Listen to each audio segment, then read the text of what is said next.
y al hacerlo, pues tener el deseo y el gozo de escuchar su palabra. Así que creo que es entonces este un buen tiempo en oración, rogar al Señor que sea Él tomando nuestra mente, nuestro corazón, sea Él guiándonos a través de este tiempo de ir a su palabra y escuchar su voz, como nos lo estaba compartiendo Anderson hace un momento. Así que les invito a que oremos allí donde nos encontramos. Padre Celestial, es un deleite, Señor, estar en tu presencia. Sabemos, Señor, que tu presencia misma de manera especial está en este lugar y que cuando nosotros, Señor, estamos delante de ti, somos nosotros los que somos más bendecidos. Tú, Señor, no necesitas de nosotros, pero nosotros sí estamos necesitados de ti. Por eso te rogamos que seas, Señor, a través entonces de tu palabra, hablando y trayendo, Señor, alimento y trayendo, Señor, dirección, trayendo a nosotros, Señor, aquello que es necesario guardar en nuestra mente y en nuestro corazón para un crecimiento y una madurez de nuestra propia vida. Usa, Señor, te lo ruego, a quien has determinado, Señor, en esta mañana, colocar la responsabilidad para la exposición de tu palabra. Y que sea, Señor, esa palabra expuesta con fidelidad.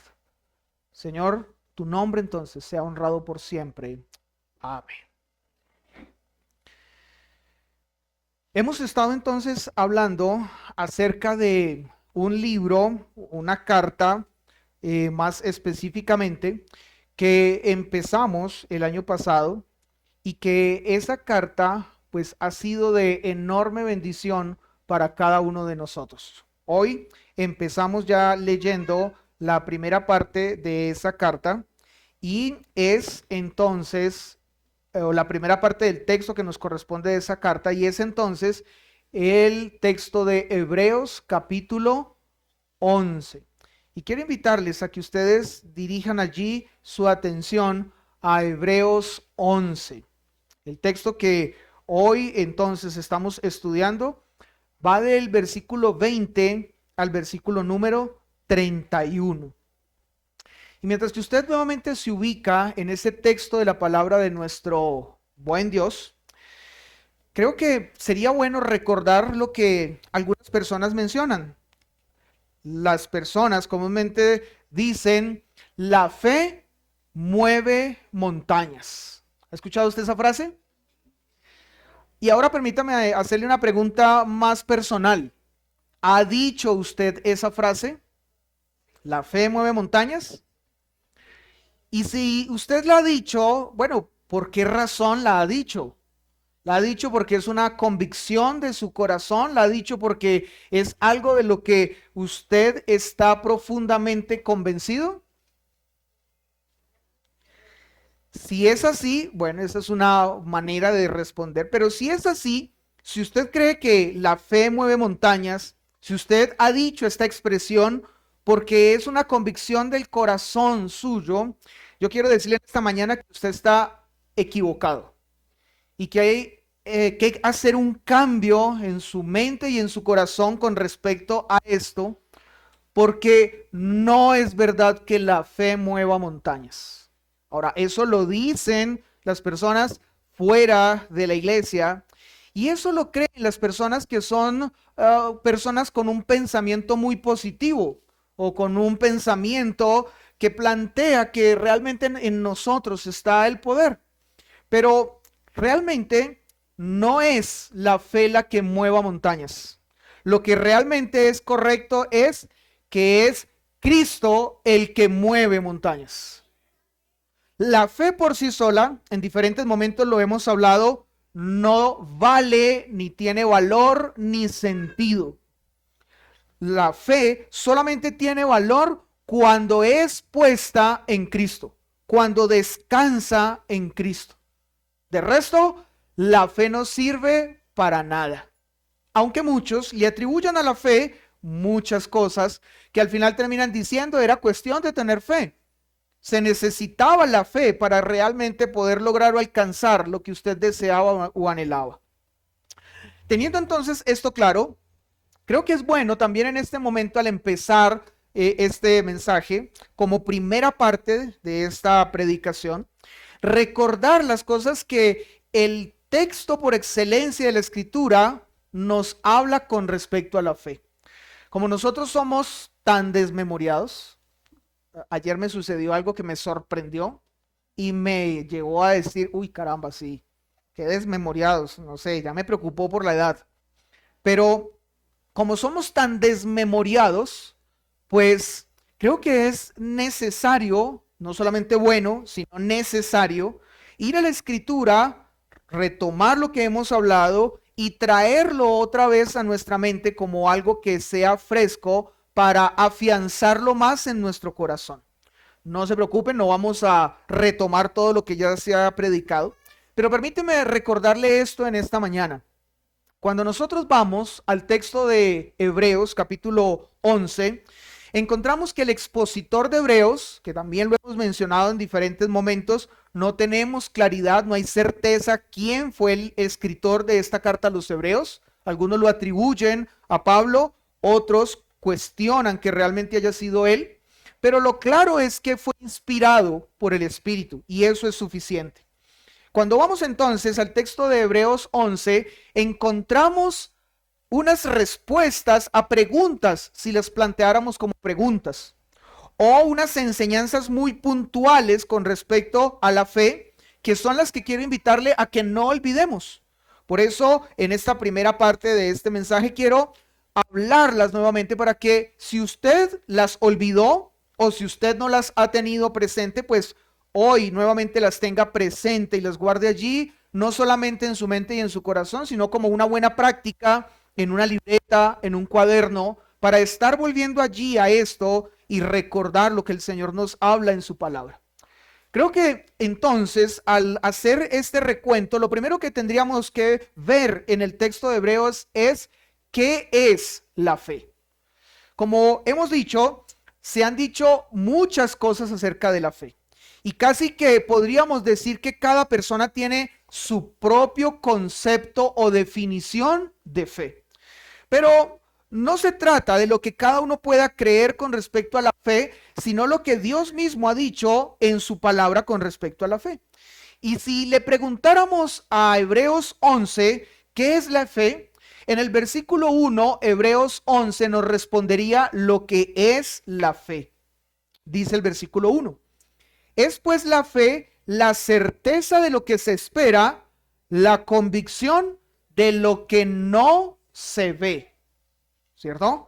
Y aunque esto podría ser usado por muchas personas para argumentar acerca de ese pensamiento positivo, es solamente cuestión de creer, es solamente cuestión de declarar, es solamente cuestión de usted concluir que lo que no está viendo lo va a ver.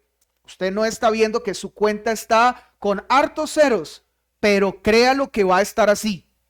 O es cuestión de que usted diga, este trabajo no lo tengo, pero créalo que lo va a tener. Y es cuestión de poner toda la fe y al final llegará. Algunos podrían usar este texto para argumentar esto de esta manera. Pero en ningún momento es esto lo que el escritor de Hebreos está queriendo decir.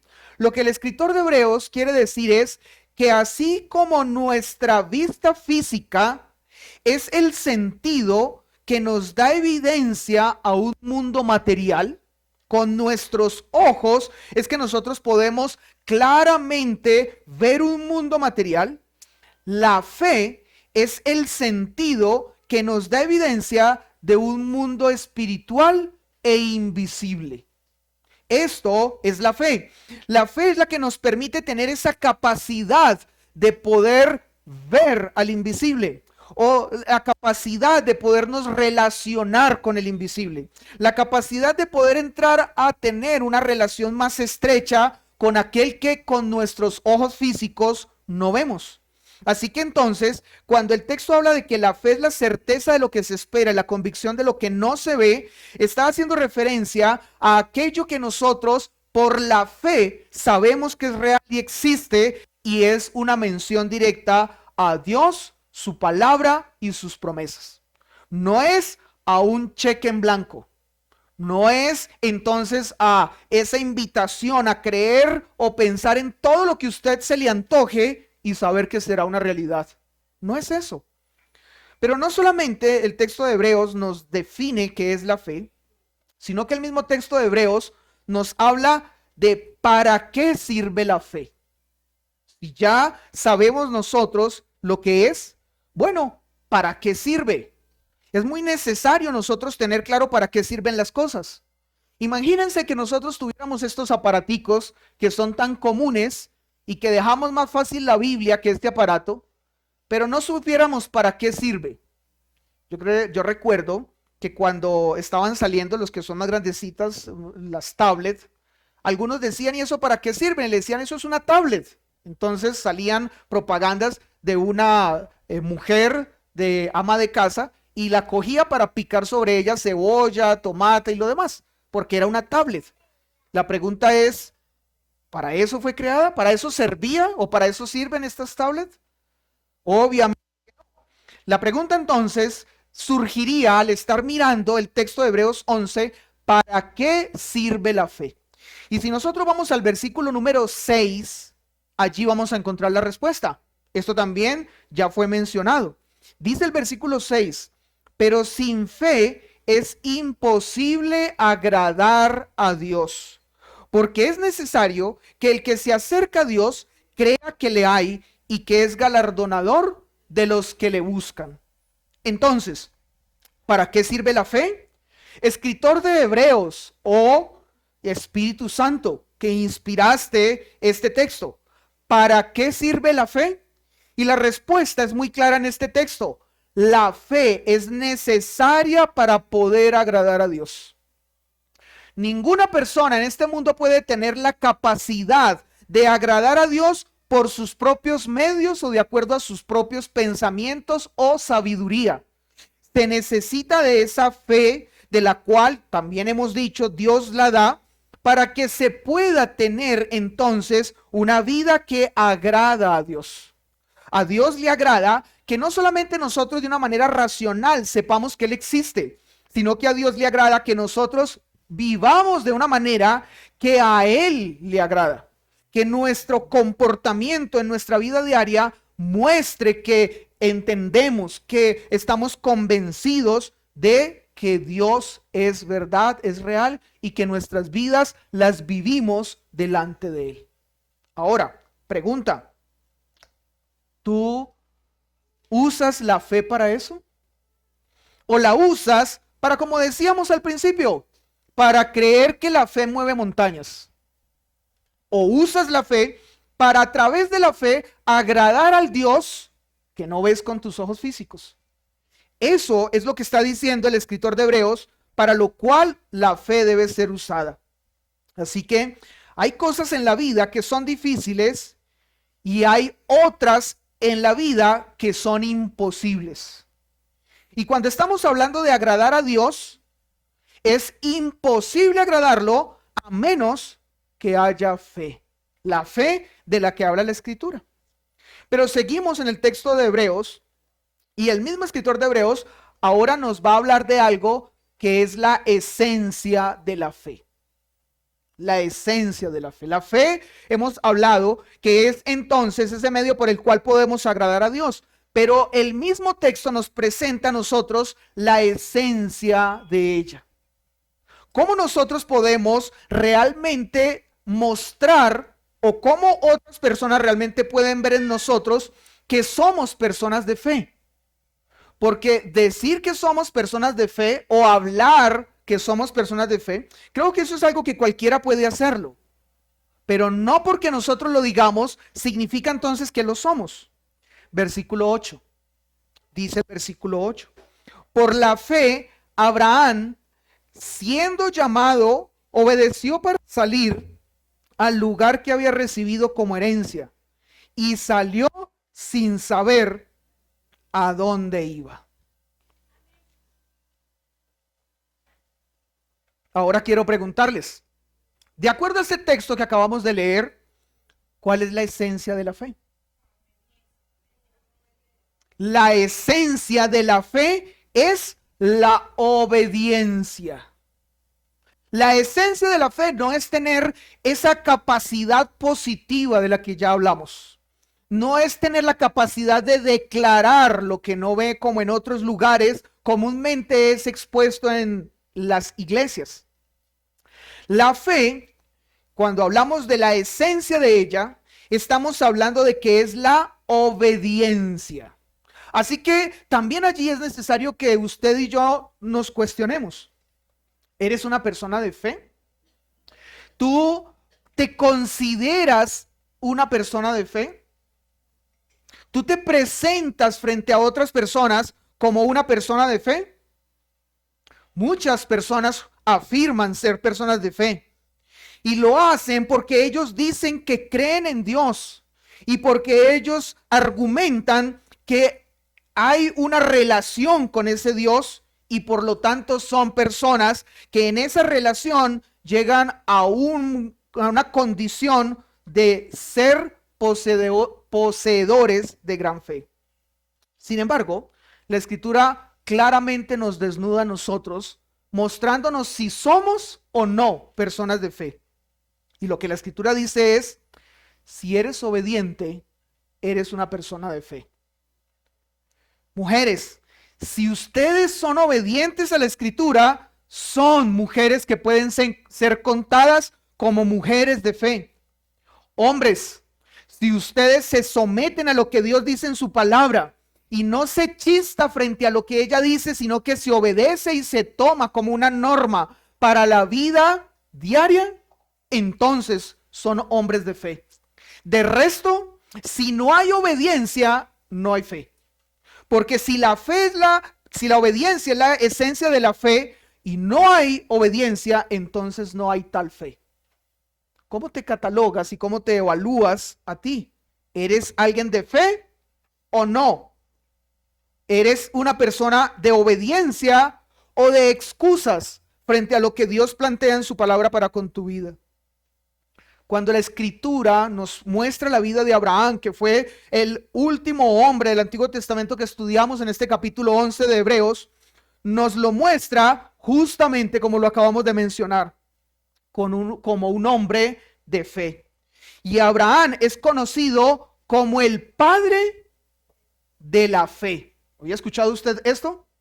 Sí, Abraham es conocido como el padre de la fe. Pero ¿por qué Abraham es conocido como el padre de la fe? Porque cuando fue llamado, obedeció para salir del lugar que había de recibir como herencia, para salir al lugar que había de recibir como herencia. Por eso él es catalogado como el padre de la fe. No fue catalogado porque Abraham habló de un ser superior. No fue catalogado como el padre de la fe porque Abraham expuso lo que él consideraba o pensaba de ese ser superior, sino porque ese ser superior le habló, le ordenó y ¿qué hizo? Obedeció. Esa es la esencia de la fe. Ahora también el texto de Hebreos 11 nos habla acerca de convicciones a las que lleva la fe. La fe es algo que tiene que transformar. La fe es algo que tiene que llevarnos a ser diferentes de lo que éramos. No se puede decir que somos personas de fe y pasa el tiempo y somos los mismos, iguales. No hay cambios en nosotros, no hay una transformación. Ni siquiera las personas que viven más cerca a nosotros pueden decir que algo está sucediendo que nos lleva a ser diferentes y ese ser diferentes es mejores frente a cómo hemos sido. La fe, cuando hace presencia, la verdadera fe, cuando hace presencia en la vida de una persona, lleva a que esa persona asuma convicciones que demuestra que entonces hay un proceso de transformación en su vida. Versículo 13. Dice el texto: conforme a la fe, murieron todos estos sin haber recibido lo prometido, sino mirándolo de lejos, creyéndolo y saludándolo, y confesándolo que eran extranjeros y peregrinos sobre la tierra.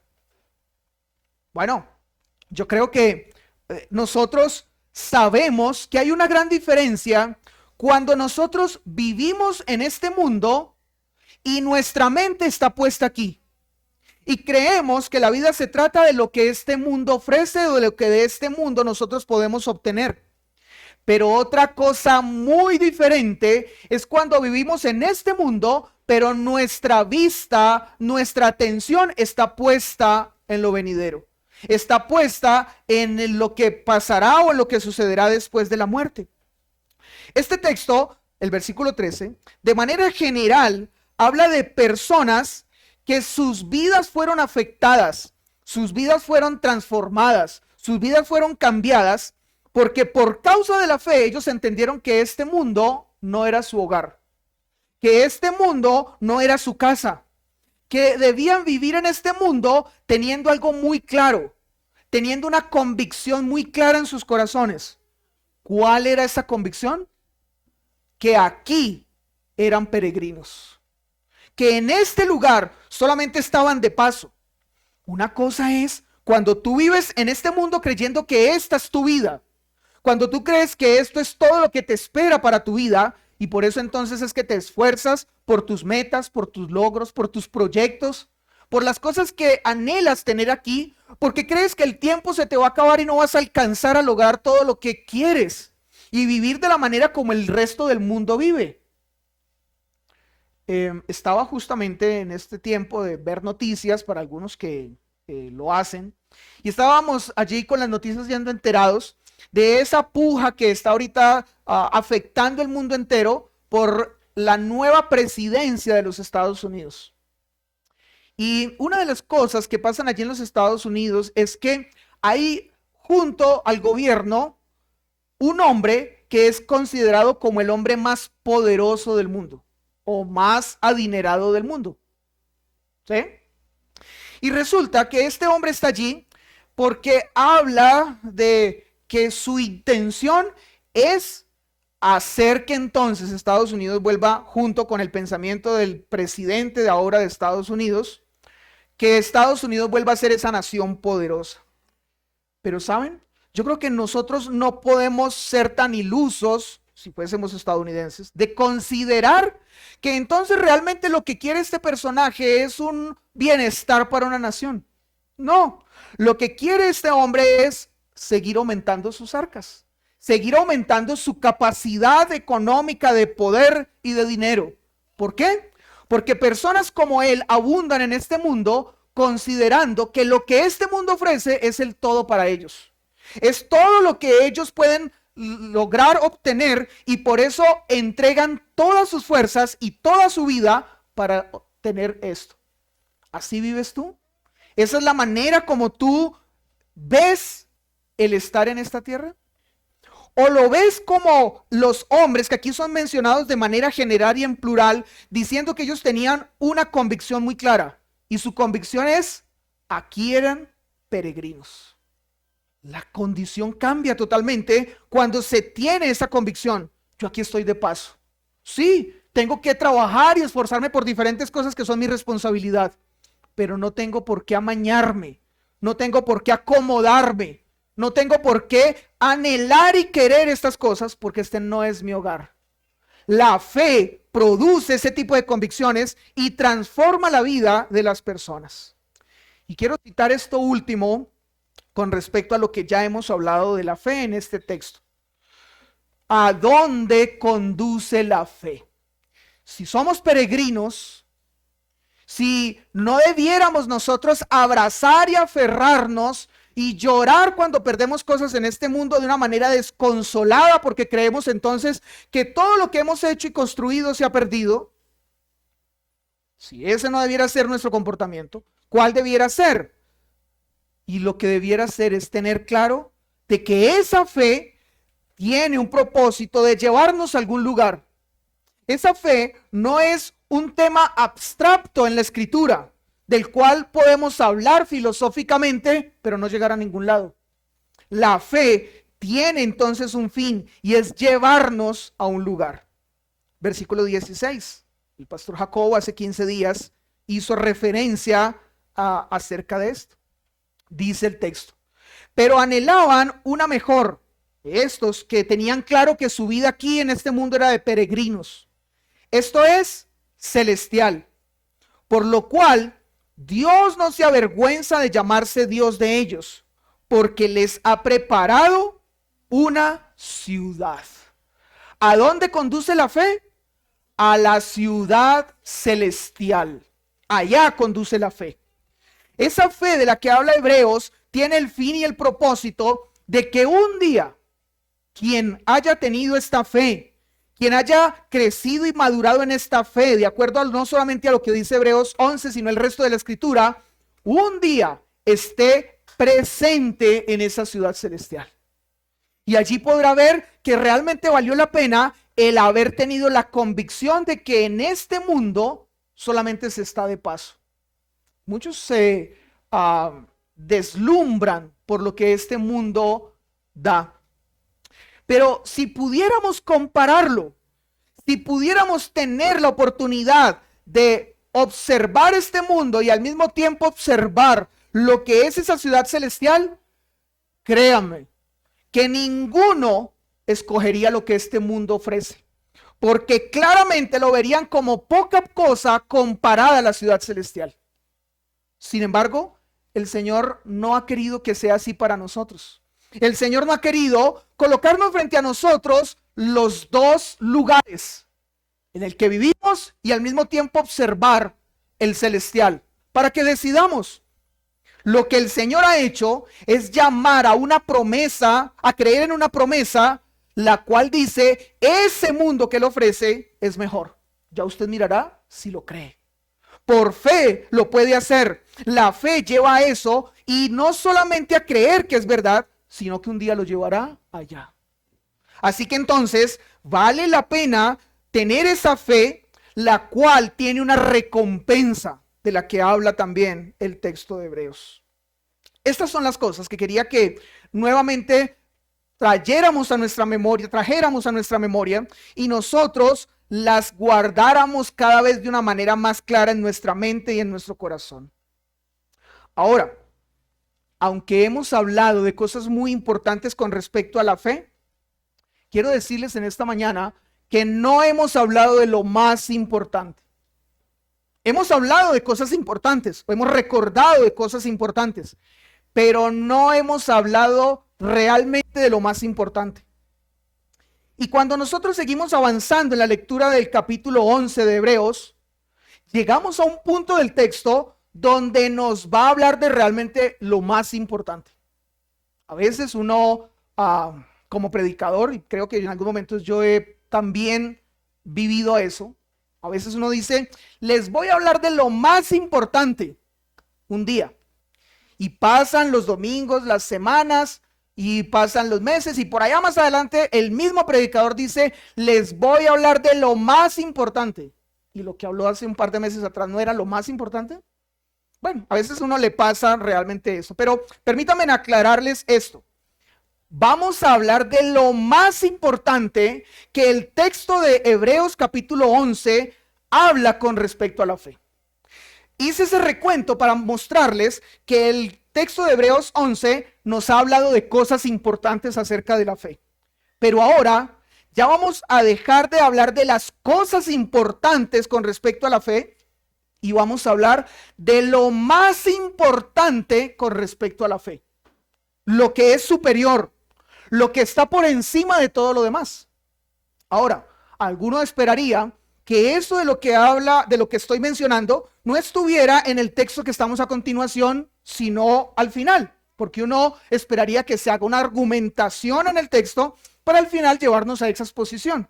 Sin embargo, el escritor de Hebreos, siendo inspirado por el Espíritu, en el texto que tenemos por delante y que es el que estamos tomando para estudiar, allí, que es más o menos la mitad del capítulo 11 de Hebreos, nos va a exponer lo más importante. Y si es lo más importante, yo quiero invitarle a que usted ponga mucha atención y quiero invitarle a que usted se concentre. Y como también le dije hace un momento, como nuestra memoria es tan terrible en muchas cosas, pues sería bueno que usted en su agenda, en su cuaderno, en su libreta, en su preferiblemente no celular, escribiera ¿qué es lo más importante? ¿Qué es lo más importante? Vamos, les invito al versículo número 20. Ahora, no sean ansiosos. Vamos a estudiar el texto y vamos a mirar qué nos dice con respecto a qué es lo más importante con respecto a la fe. Dice el versículo 20 de Hebreos capítulo 11. Vamos a leer 20, 21 y 22. Dice así: por la fe bendijo Isaac a Jacob. Por la fe bendijo Isaac a Jacob y a Esaú respecto a cosas venideras.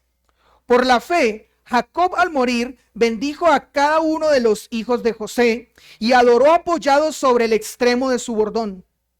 Por la fe José al morir mencionó la salida de los hijos de Israel y dio mandamiento acerca de sus huesos.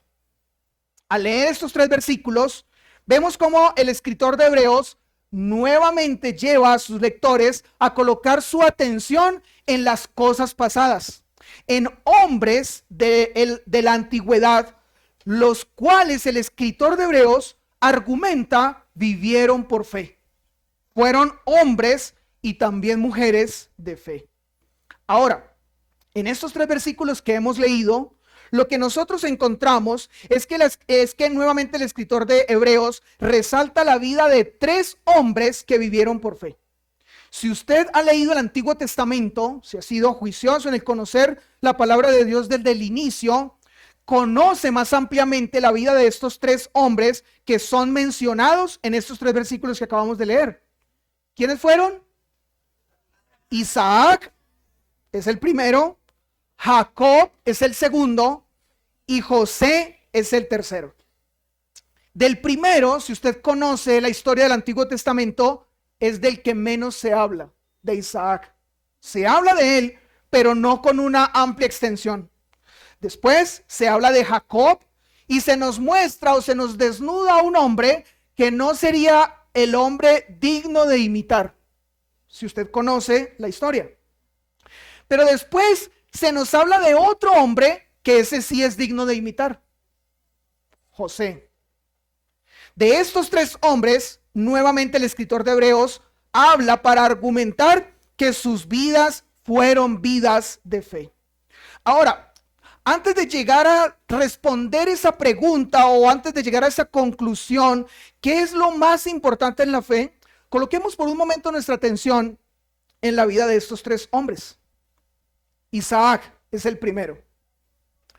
Dice el texto que por la fe Isaac dio bendición a sus hijos, Jacob y Esaú.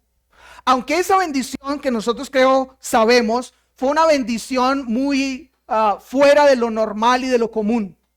Porque Isaac le estaba dando la bendición al que él creía que era su hijo mayor, pero era su hijo menor. Estaba siendo engañado. Sin embargo, él dio una bendición. Y eso sí no lo cambia.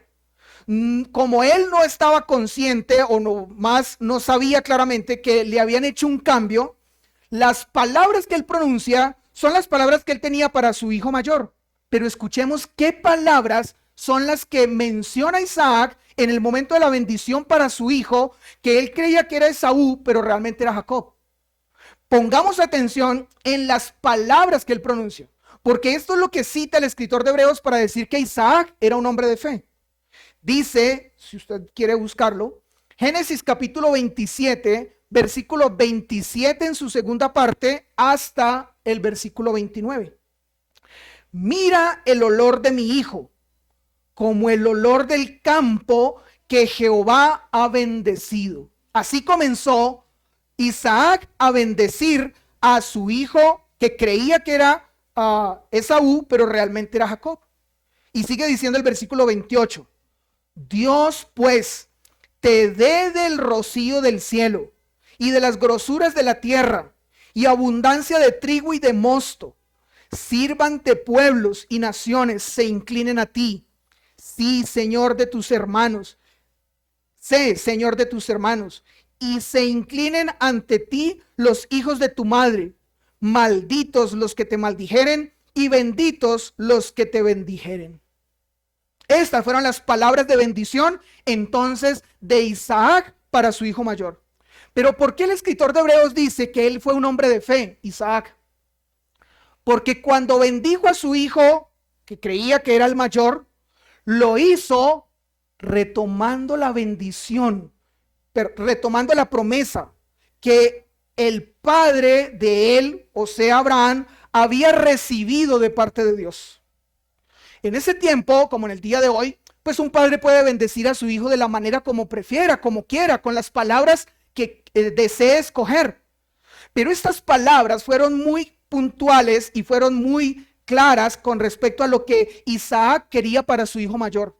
Y esa bendición era Dios, el versículo 28, Dios pues te dé del rocío del cielo y de las grosuras de la tierra y abundancia de trigo y de mosto. Esto era lo que incluía la promesa de Dios para Abraham. Y lo que hizo aquí Isaac fue tomar esa misma promesa y creyendo que el Dios que le había prometido a su papá eso, también lo iba a cumplir en su hijo, en el que él creía que era el mayor. Por eso el texto de Hebreos dice que Isaac fue un hombre de fe. Estas palabras entonces de bendición hacen una alusión clara a esa abundante riqueza que Jehová había prometido a Abraham y que estaba en el proceso de cumplir. Pero el texto de Hebreos nos habla también de Jacob. Y decíamos, Jacob fue un hombre digno de imitar. ¿Alguien quisiera ser como Jacob? Engañador, mentiroso, usurpador. Sin embargo, nos dice el escritor de Hebreos que Jacob fue un hombre de fe. ¿No les parece a ustedes que ahí hay como un cortocircuito? ¿Cómo Jacob ser llamado un hombre de fe cuando la Biblia lo desnuda en el libro de Génesis mostrándonos todo lo que él era? Versículo 16 del capítulo 48, que es de donde se toma o donde el escritor de Hebreos toma para decir que Jacob fue un hombre de fe. Dice, el ángel que me liberta de todo mal, bendiga a estos jóvenes. Jacob se encontraba en sus últimos momentos de muerte y tenía sobre sus piernas a los dos hijos de José, Efraín y Manasés. Y cuando los tiene allí en su momento ya prácticamente de la muerte, pronuncia estas palabras: el ángel que me liberta de todo mal. ¿Ustedes recuerdan que Jacob tuvo un encuentro muy especial con un ángel? El ángel que le descaderó. Y que cuando nosotros vemos la escritura de manera general como un todo, sabemos que ese ángel mostraba a alguien futuro, ¿cierto? Pues él entonces está diciendo, ese ángel que es el que cuida de él o me liberta, vienen las palabras que sigue a continuación: bendiga a estos jóvenes y sea perpetuado en ellos mi nombre y el nombre de mis padres Abraham e Isaac, y multiplíquense en gran manera en medio de la tierra. ¿No parece que estuviésemos escuchando otra vez las mismas palabras de Dios, de Jehová a Abraham? Son las mismas. Jacob, en su ya casi lecho de muerte, nuevamente se aferra a esas promesas que él sabía que habían sido dadas de Jehová a su abuelo Abraham. Y esas promesas ahora él las traspasa a sus nietos. Y dice, yo creo en esta palabra que Dios ha dicho, por lo tanto sé que se cumplirá. Por eso entonces Jacob otorgó esta profunda bendición, que no era otra cosa que continuar con el cumplimiento de la promesa de Dios en su plan soberano. Por eso Jacob fue un hombre de fe. Pero ahora se habla de José en el texto de Hebreos. ¿Y por qué se dice que José fue un hombre de fe? Claro, de él sí podríamos estar de acuerdo al decir que lo fue. Pero ¿y por qué lo dice? Porque José, estando en una condición también ya de muerte, lo que él hizo fue anunciar la liberación de este pueblo que para ese tiempo su condición en Egipto, que inicialmente habían llegado como invitados, ahora estaba cambiando a ser una condición de esclavos.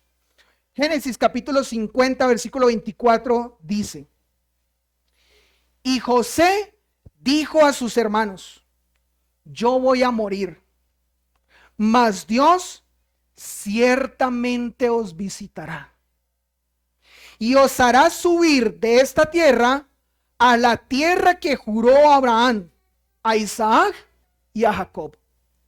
José sabía claramente las promesas que ellos habían recibido, sus antepasados habían recibido para el cumplimiento del plan de Dios. Y dentro de lo que José sabía, él sabía que donde estaban no era el lugar donde Dios iba inicialmente a cumplir esa promesa. En otras palabras, podíamos decirlo de esta manera: José sabía que en el lugar donde ellos se encontraban eran peregrinos, estaban de paso. Ese no era el lugar donde el Señor cumpliría lo que le prometió inicialmente a Abraham. Él sabía que el cumplimiento de ese pacto sería cuando esa nación, o que se estaba empezando a formar como nación, regresaran a la tierra donde habían sido traídos. La tierra que debían poseer era Canaán, pero por la hambruna que Dios estableció de una manera soberana, toda esta familia se traslada a Egipto. Pero José dice: regresarán, y cuando regresen, la promesa de Dios se cumplirá. Esto muestra, por muchas otras cosas más, la razón por la que el escritor de Hebreos dice que José fue un hombre de fe. Ahora, hemos hablado de 3 hombres más, pero no hemos dado la respuesta a qué es lo más importante en la fe.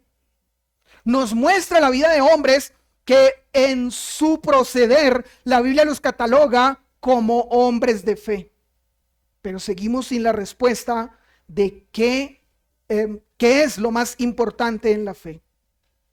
Yo quiero ahora que veamos los versículos 23 al 28 de Hebreos capítulo 11 y veamos si en Hebreos 23 al 28 se nos responde esta pregunta: ¿qué es lo más importante en la fe? Versículo 23.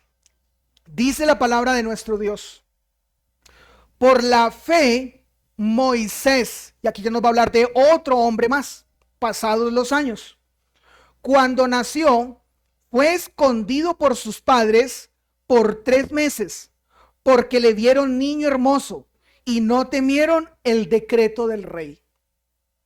Y en alguna ocasión alguien mencionó: cuando uno esté leyendo la escritura, uno tiene que tener imaginación.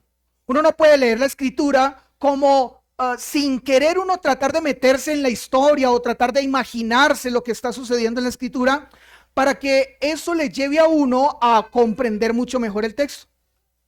Si usted lee este texto de esa manera, tratándose de meter un poco en la historia, quizás a usted le pase algo que me pasó a mí.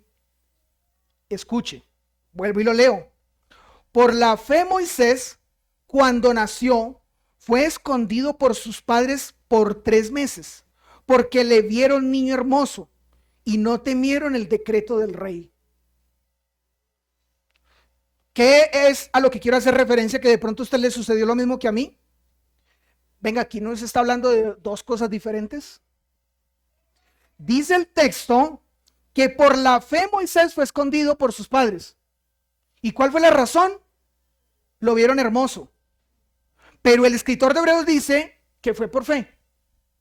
Entonces la pregunta es: ¿fue por fe o fue porque le vieron hermoso? ¿Cuál de las 2? Y si uno concluye: no, fue porque le vieron hermoso. Bueno, ¿y qué papá no ve a su hijo o a su hija hermosa o hermoso? ¿Cierto? Todo papá ve a su hijo hermoso. Puede ser que allí se difieran la opinión contra otras personas. Uno dice: faltan gafas. Pero todo papá ve a su hijo o a su hija hermoso o hermosa. Y lo que el texto nos está diciendo es que los papás de Moisés, al verlo hermoso, lo guardaron para no morir. Y el escritor de Hebreos dice que esto fue un acto de fe. ¿Por qué? Bueno, la razón de lo que se cree o se trata de comprender, porque el escritor de Hebreos dice esto, es porque estos papás hicieron lo que todo papá debía hacer hoy. Y esta es una enseñanza enorme para los papás de nuestra iglesia y de cualquier iglesia creyente en Cristo. Todo papá debe creer que Dios tiene planes y propósitos para con sus hijos, que lo que hacen es llevar al crecimiento y el extendimiento de su reino. Hay papás que comienzan la tarea con sus hijos derrotados. No, este no sirve para nada. No, este no va a hacer nada. Y menos en la iglesia, no, este para qué va a servir. No. Lo que estos papás hicieron fue que lo vieron hermoso. Pero ese hermoso significaba que ellos creían que Dios tenía planes para con él de alguna manera. No lo conocían. No sabían lo que Moisés haría en un futuro, que se convertiría en ese líder, en ese hombre que libertaría o sería un instrumento para libertar el pueblo. Simplemente ellos creyeron que Dios tenía planes para con su hijo y lo guardaron. El resto de las familias no tuvieron esa misma convicción. Y por eso muchos de los niños de ese tiempo murieron. Ahora, el texto nos sigue hablando de Moisés, versículo 24. Dice: por la fe Moisés, hecho ya grande, rehusó llamarse hijo de la hija del faraón, escogiendo antes ser maltratado con el pueblo de Dios que gozar de los deleites temporales del pecado. Aquí ya no se nos está hablando de Moisés bebé, se nos está hablando de un Moisés siendo adulto. Y en la condición de adulto, como lo cita el escritor de Hebreos, nos lleva a considerar que frente a Moisés, él vio dos caminos. Él, en esa condición de adulto, vio que habían dos opciones para su vida. Una opción, lo coloco en estos términos, es no pensar que aquí se es peregrino. En otras palabras, es el que él considerara que al estar allí bajo la tutela y bajo el gobierno y también las prebendas de los egipcios, podía vivir la vida que él quisiera. Esa era una opción de vida que él tenía delante de sus ojos. Pero además de tener esa opción, tenía otra opción. Y esa opción era no olvidar sus raíces. Era no olvidar quién era.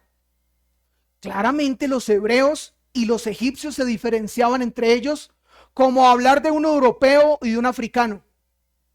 El africano no se mira en un espejo y dice: esa pinta de europeo que yo tengo. Obviamente que no. Moisés se veía a sí mismo y él sabía que no era un egipcio. Él lo sabía. No fue ese tipo de niño que lo llevaron a un lugar, creció creyendo que era egipcio y hasta que alguien le contó que no lo era, sino que era hebreo. No, Moisés sabía que él era hebreo. Y cuando tuvo delante de él una opción, que fue la opción de vivir para los placeres de este mundo, aprovechar y deleitarse de todo lo que le ofrecía el imperio egipcio y el palacio del faraón, él decidió rechazarlo. Y lo rechazó para ir en pos de su Dios, para ir en pos de esa realidad que había en él y que le decía que era hebreo. Así que entonces él decidió rechazarlo primero para escoger lo segundo. Y es aquí, en esta parte del texto, donde más debemos colocar atención, porque lo que nos va a mencionar a continuación es lo que nos va a decir el texto, que es lo más importante en la fe. Pero otra vez, usen su cabeza, su concentración, porque cuando lo leemos hay cosas que no cuadran a primera vista. Versículo 26 en su primera parte. Él, Moisés, ha escogido entonces el ir en pos de ese Dios del cual pertenecía su pueblo y él mismo. Pero ir en pos de ese Dios no sería algo sencillo. Versículo 26. Teniendo mayores riquezas, el vituperio de Cristo que los tesoros de los egipcios. Cuando él hace esa lección, cuando Moisés dice: no voy a vivir como un egipcio, no voy a vivir como alguien que se apega a este mundo, sino que voy a vivir como un peregrino y voy a vivir como alguien que va en búsqueda de un Dios, el Dios verdadero. En ese momento dice el escritor de Hebreos que lo que él hizo fue tomar la decisión de seguir en pos de ese Dios, aunque sabía que habían una condición de vida que no sería fácil. Y dice el texto, teniendo por mayores riquezas el vituperio, ¿de quién? De Cristo. Y ahí es donde les pido que ustedes, por favor, pongan atención y se concentren en lo que estamos leyendo. ¿Por qué?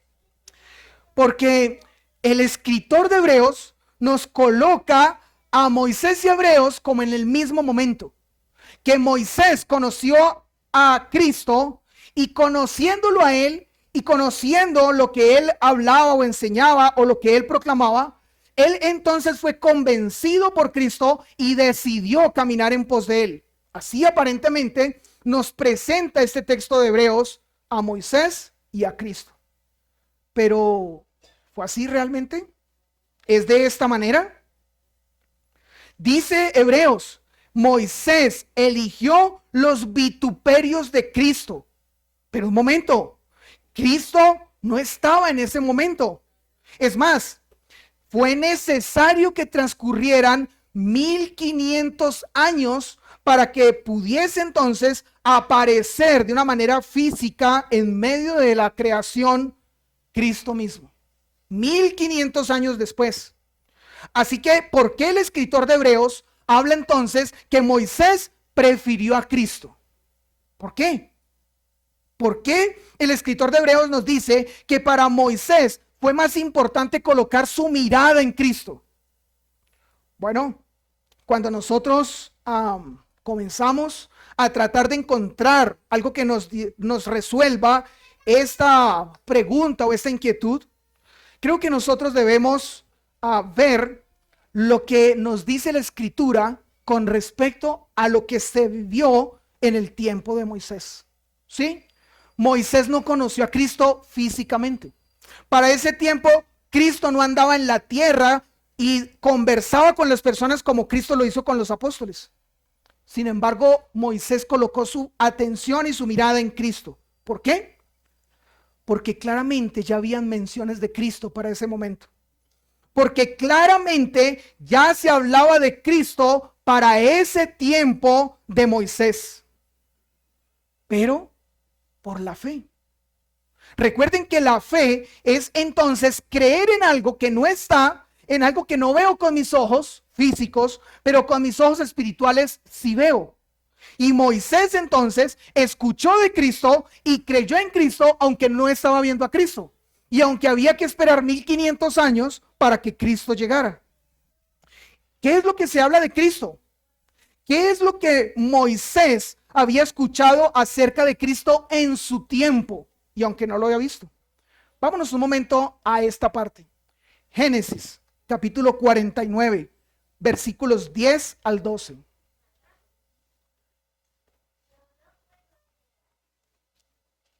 Génesis 49, versículos 10 al 12. Dice en una profecía que, o bendición, que Jacob está dando a sus hijos, y esto específicamente es Judá, dice lo siguiente: no será quitado el cetro de Judá, ni el legislador entre sus pies, hasta que venga Siloj. Si usted conoce la historia, sabe muy bien que Jacob fue antes de Moisés. Y que Judá fue antes también de Moisés, era el hijo, uno de los hijos de Jacob.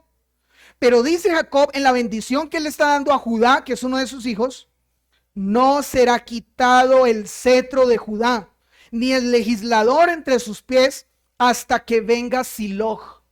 Estas palabras de Jacob a su hijo Judá eran unas palabras mesiánicas, una profecía mesiánica haciendo alusión a ese Cristo venidero. A ese Cristo que en algún momento, y ellos no sabían cuándo aparecería, pero que nosotros sabemos que apareció 1500 años después. Ahora, sigue diciendo esta bendición. Y a él, o sea, a ese venidero, a él se congregarán los pueblos, atando a la vid su pollino, y a la cepa el hijo de su asna. Lavó en el vino su vestido, y en la sangre de uvas su manto, sus ojos rojos del vino, y sus dientes blancos de la leche. ¿Qué significa esto? Estas palabras de bendición, ¿a qué están apuntando? Están apuntando a lo que significa la palabra Siloh. Siloh significa a quien pertenezca. El trono de Judá no será quitado hasta que venga el legislador entre sus pies, hasta que venga a quien pertenezca. Y ese a quien pertenezca es Cristo. Cristo es a quien pertenezca. Y cuando Cristo venga, entonces los siguientes versículos lo que dice es, establecerá un reino de paz. Es eso. No lo confundamos con la entrada triunfal a Jerusalén, que se habla de pollino, que se habla de asna. No, esto es una referencia a que el Señor establecerá un reinado de paz y tranquilidad. Pero esto no era todo lo que se hablaba en el tiempo de Moisés con respecto al Mesías. Génesis, capítulo 22, versículos 13 y 14. Allí se nos habla del momento en el que Dios le pide a Abraham que sacrifique a su hijo Isaac. ¿Recuerdan ese momento? Momento muy conocido. Pero en el capítulo 22, versículo 13 dice, entonces alzó Abraham sus ojos y miró, y aquí a sus espaldas un carnero trabado en su zarzal por sus cuernos. Y fue Abraham y tomó el carnero y lo ofreció en holocausto en lugar de su hijo. Y llamó a Abraham el nombre de aquel lugar, Jehová proveerá. Por tanto se dice hoy, en el monte de Jehová será provisto. ¿Qué es lo que está sucediendo allí? Nos está mostrando en el texto de Génesis a Dios con un actuar soberano. Dios había decidido pedir la vida de Isaac. ¿Alguno tiene problema con eso? ¿Era Isaac un hijo malo? No lo muestra. De Jacob, si uno dijera, bueno, si Dios pide la vida de Jacob, pues se lo buscó. Pero de Isaac, ¿la Biblia dice algo malo? No. Pero nos dice el texto que Dios había pedido la vida de Isaac, porque Dios es soberano. Y no se trata de que Dios pide la vida de los malos solamente. También Dios pide la vida de los buenos cuando Él quiere, cuando soberanamente Él así lo determina. En este momento entonces, Dios había pedido la vida de Isaac, pero allí sucede algo que llama la atención o debe llamar la atención para todos. Nuevamente aparece una figura en la escritura que es la sustitución. Sustitución. Isaac debía morir, Dios soberanamente lo había establecido, pero en las puertas de la muerte, lo que Dios hace es dar un sustituto, un cordero, uno que moriría en lugar de Isaac. Uno entonces que derramaría su sangre siendo una sangre inocente. Y este entonces se encargaría de que ya Isaac no muriera por causa del pedido de parte de Dios. Este también es un texto mesiánico. La escritura en Génesis no nos está mostrando a nosotros una historia de Abraham con su hijo Isaac para que nosotros veamos la obediencia de Abraham y para que nosotros veamos la sumisión de Isaac. Es para que veamos a Cristo en este texto. Es para que entendamos que desde allí se anuncia de Cristo. Otro texto más, y cito este último, también pudiendo citar otros, que creo que ustedes conocen. Génesis capítulo 3, versículo 15. Génesis 3:15, yo creo que ustedes saben, Abraham fue antes que Moisés y Adán fue antes que Moisés. Todo esto era conocido para ese tiempo, y aunque se tenía una tradición oral que se pasaba las enseñanzas de padres a hijos oralmente, nosotros hoy lo tenemos escrito, pero en el caso de Moisés, él lo conocía muy bien. Dice el versículo 15, y pondré enemistad entre ti y la mujer y entre tu simiente y la simiente suya. Y escuche, esta te herirá en la cabeza y tú le herirás en el calcañar. Dice el texto de Hebreos que Moisés prefirió los vituperios de Cristo o el sufrimiento de Cristo, la vida tortuosa de Cristo, la vida en la que él tuvo que vivir tristemente un rechazo de quienes estaban con él en ese momento. ¿De dónde el escritor de Hebreos dice que Moisés prefirió esto? De textos como estos.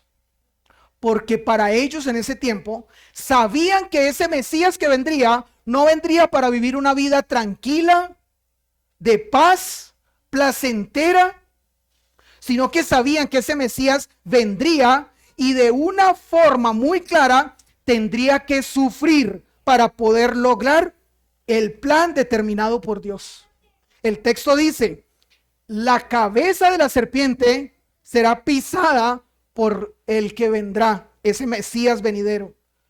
Pero antes de que la cabeza de la serpiente sea pisada, ¿qué hará la serpiente? Herirá en el calcañar al descendiente de la mujer, o sea, a Cristo.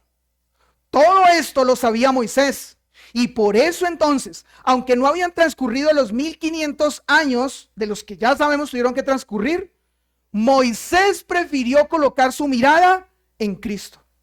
Así que, ¿cuál es la respuesta? ¿Qué es lo más importante en la fe?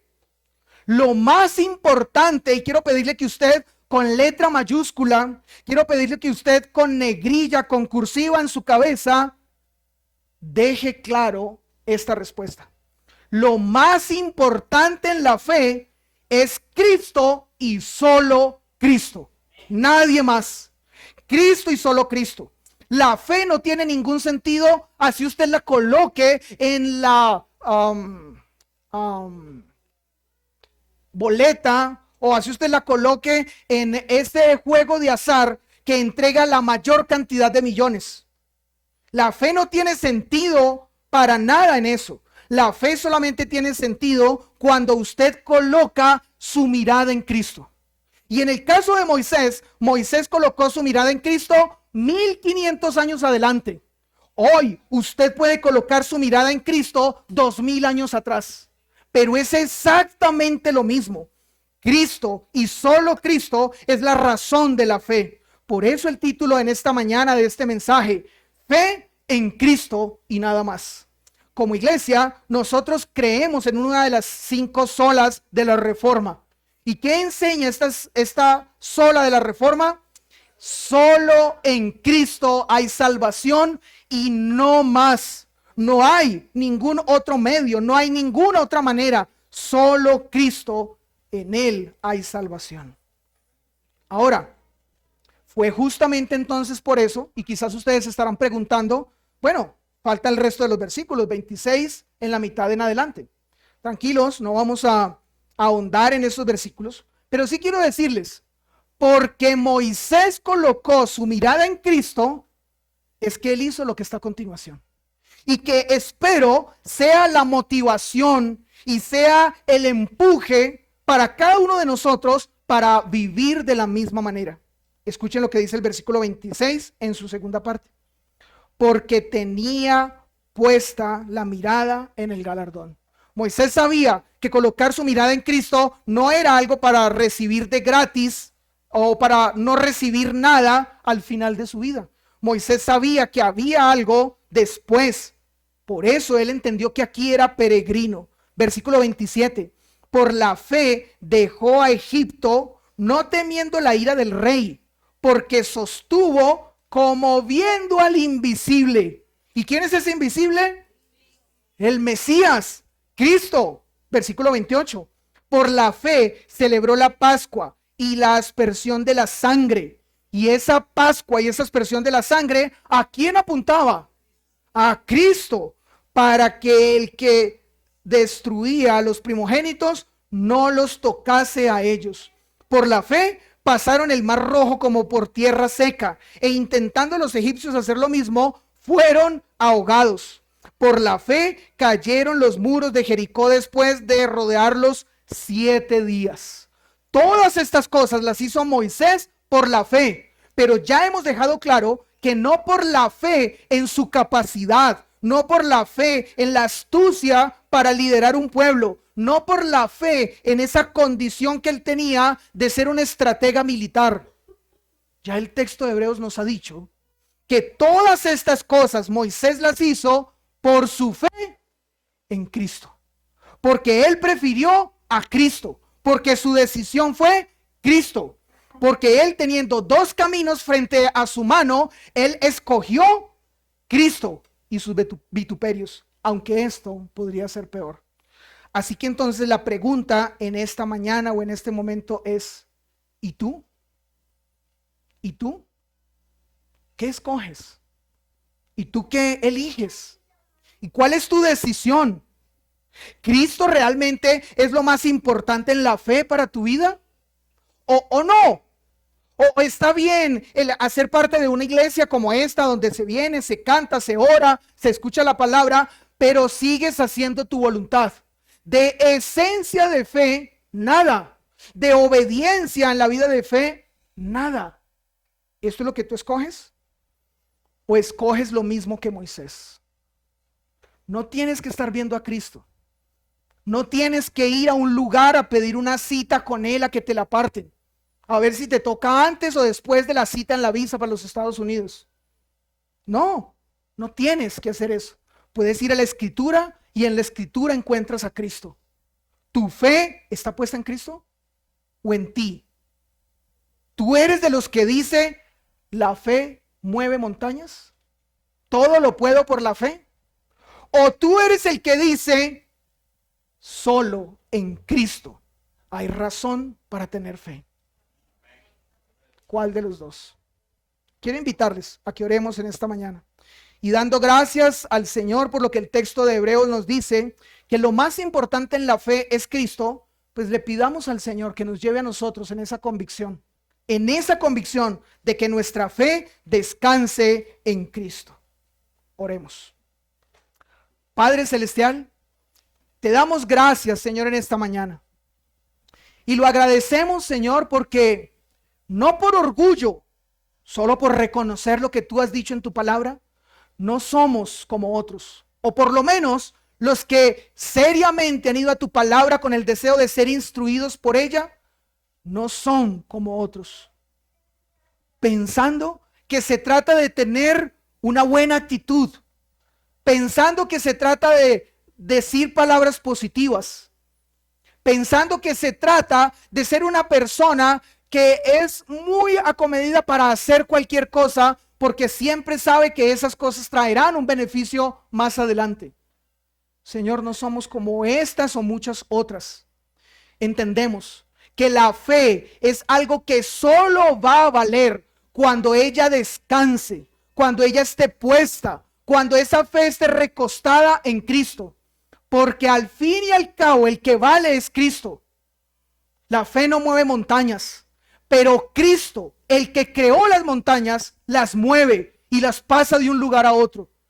Así que nuestra fe tiene que estar puesta de la misma manera como Moisés puso su fe en Cristo. Y de esa manera, entonces habrá un galardón, habrá un premio. Se estará esperando una recompensa por esto. Y gracias, Señor, entonces, por esas promesas de tu palabra. Y porque ahora Moisés está recibiendo el cumplimiento de ellas, disfrutando ese hacia dónde lleva la fe.